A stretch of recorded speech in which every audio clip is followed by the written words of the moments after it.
Dakar. Hi everyone. Bonjour à tous. Nous sommes réunis aujourd'hui pour dire un dernier au revoir à mon père. My dad was a great man. Mon père était un grand homme. Botaniste, scientifique, auteur, professeur, doyen de la faculté des sciences, fondateur, ministre de l'Éducation, patriote et bâtisseur de pays. Mais pour moi, il était juste mon papa. En tant que cadet de la famille, je n'ai malheureusement pas vécu les années de gloire de mon père quand il était au Vietnam. Je n'étais pas encore né quand il était ministre ou doyen de la faculté de sciences. Je n'ai jamais vécu dans les grandes villas où ma famille habitait auparavant. Par contre, ma grande sœur et moi étions avec lui en France pendant les années qui étaient probablement les plus difficiles pour lui et pour la famille. Nous étions en France pendant 5 ans. Mon père était là pendant 6 ans. À Paris, mon père était séparé de ma mère et de sa patrie bien-aimée. Nous vivions dans un appartement modeste avec une seule chambre à coucher dans le 20e arrondissement de Paris. Mais mon père ne s'est jamais plaint. Je suis certain qu'il souffrait beaucoup. Mais il ne nous a jamais montré cette souffrance et cette douleur profonde dans son cœur. Il était toujours de bonne humeur et toujours un grand blagueur. Il m'accompagnait à l'école à chaque jour.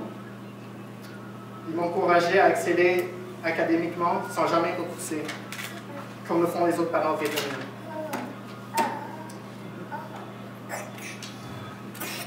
Il insistait pour que je maintienne une enfance normale, malgré le fait que ma mère n'était pas là. Chaque été, il s'assurait que nous partions en vacances, que ce soit à Nice, ou à Millau, ou à d'autres destinations. À chaque semaine, il écrivait une lettre à ma mère. À chaque semaine. Et à chaque fois, il insistait pour que j'écrive quelques mots. Pendant les 8 années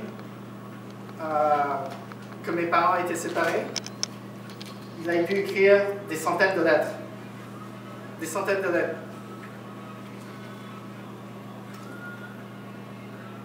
Mais ils se sont finalement retrouvés réunis au Canada en 1992. Ils étaient séparés pendant 8 années. Donc pour moi, c'est cette modestie, cette tendresse, cette générosité et cette loyauté que je retiens le plus de mon père. Malgré ses accomplissements, c'était un homme simple et très humble. Et je suis sûr que c'est pour ça que les gens l'aiment et l'adorent autant. Maintenant que je suis père à mon tour, j'apprécie encore plus les sacrifices que lui et ma mère ont fait pour notre famille. Il m'a montré comment être un bon papa pour mon fils. Mon père était un grand homme. My dad was a great man. Merci papa. Come on, papa.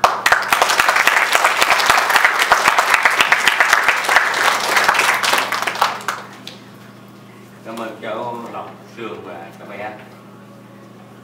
Thưa quý vị, như quý vị đã biết thì gia đình của giáo sư Phạm Hoàng Hậu có 2 người con trai, 2 người con gái và có một cô gái tên là Phạm Thị Bạch Nga ở tại Texas. Vợ chồng con vì lý do giấy tờ không có về được, thành ra cũng điều đáng tiếc. Và tiếp theo đây